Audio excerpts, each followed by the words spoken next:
I was back in high school. I sat at the computer lab surrounded by adult versions of kids I used to know. I looked around feeling just as small and insecure as I used to and wondered why I even came back at all.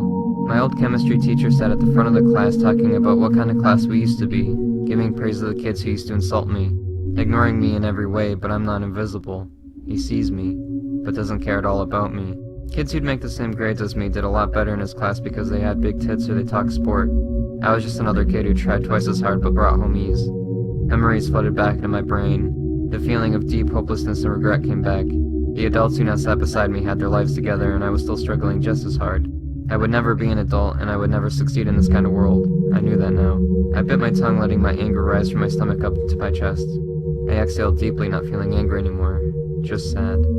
I stood up and I left the room, not sure I was there in the first place. I walked down the long hallways of my old school. That wasn't actually a school anymore, but in my dream that's what I called it. I saw a boy I used to watch on YouTube sitting on a bench. One time he commented on a video I made years ago and I thought I'd try talking to him. Maybe he'd remember, or maybe he wouldn't, but at least his comment gave me something to talk about. I approached him and he looked up, his eyes grew wide out of surprise. "Hey, I don't know if you remember, but I commented on your video," he said, cutting me off. He did remember, and we talked for a couple of minutes. He sat up and we walked around. He invited me to help with the production he was working on. Once we made it to the gym, I saw a giant group of people walking around working. The boy I was talking to told me he'd be right back and he walked away. I scanned my surroundings and saw the hustle and bustle of a giant film production.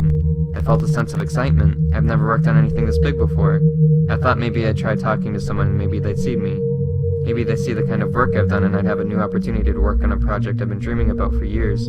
I talked to people and they seemed busy, and after hours of walking around trying to find somebody, anybody, I gave up. People saw me and talked to me but brushed me away. Eventually I caught up with the boy I talked to earlier. He was followed by a kid carrying lights and a girl texting on her phone. The girl looked really familiar but I couldn't place her face. It was like I already knew her but wasn't sure from where.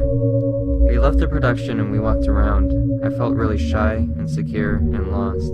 The boy carrying lights asked me to carry someone. I did. It was nice to be in a small group, but I didn't really connect with anyone, so I just followed them around. The YouTuber and the light boy walked around doing something, and I had the option to go with them or stay with the texting girl. I'm not sure why, but I chose to stay with her. We didn't really say much or do much. We just walked. "What are you doing on your phone?" I asked curiously. "I got in trouble speeding in my private jet. I got 2 tickets and my manager begged me to pay them off so I wouldn't get in trouble with the press. I don't really care because no matter what I do I won't go to jail, but my manager says it's bad for my image."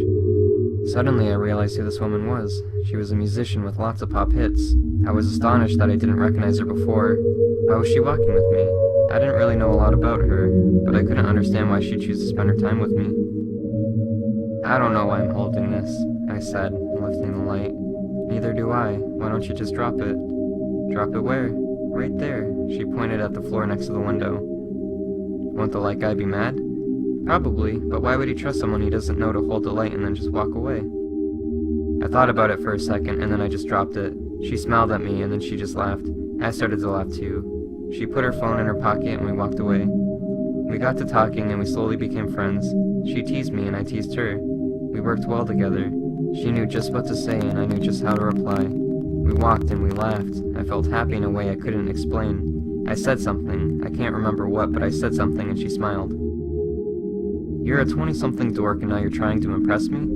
"No, I could never. You're you and I'm me. I don't think the world works that way." "Just because you see me on TV doesn't really mean you actually know me." Which was true. I cursed myself because that seemed so obvious. We spent the rest of the afternoon making fun of people neither of us have met.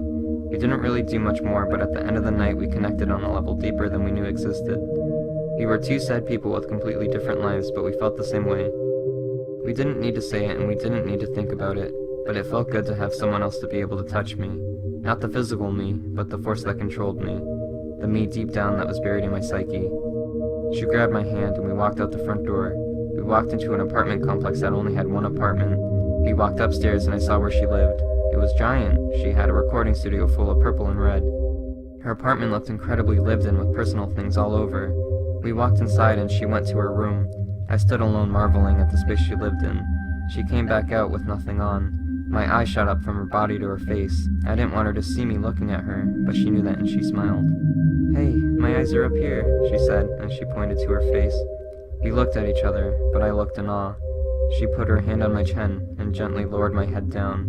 She showed me her body, and I marveled at her beauty. It wasn't sexual, and it wasn't supposed to be. I could see her, the real her, the her that didn't care about being famous, and the her that wanted nothing more than to escape the loneliness that she freed me from. We laid on our love seat for the rest of the night. Our consciousnesses married, and we were stripped of our bodies. The cosmos changed colors, and we bled into the walls.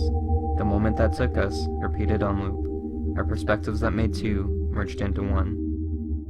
Months went by. She and I walked the world making nothing but art. We recorded sounds and took pictures of light. We made music and sculptures. We made films and drew pictures. We painted on walls, and we drew with our blood. Our art was sad, but filled us with happiness. I never stopped loving, and neither did she. She didn't complete me, and I didn't complete her, but together we made something bigger than us. A reflection of a being, higher powered and all-knowing. It was the most fulfilled either of us have ever felt. I went to the bathroom, in a small cabin we built. I closed the door, and she sat outside. Something felt wrong, so I opened the door, and she handed me a drink. I took the drink and drank what I could. I walked out the bathroom and found a policeman. He asked if I knew her, and I said yes. Without any thought, I knew she was gone. I asked if I could see her. The policeman said sure. I walked to the couch and saw her body face down. A bullet went through her head, but I couldn't believe she was actually dead. The policeman handed me a piece of paper. Thank you for being you. We were both lost in a world that catered to them. You saw through my face and held my hand. I'll see you again. Don't be so sad. My alarm went off, and I woke up.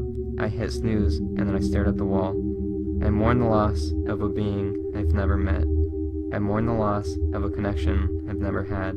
I mourn the loss of fulfillment, even though I've never been fulfilled. My alarm went off once more, so I showered and went to work.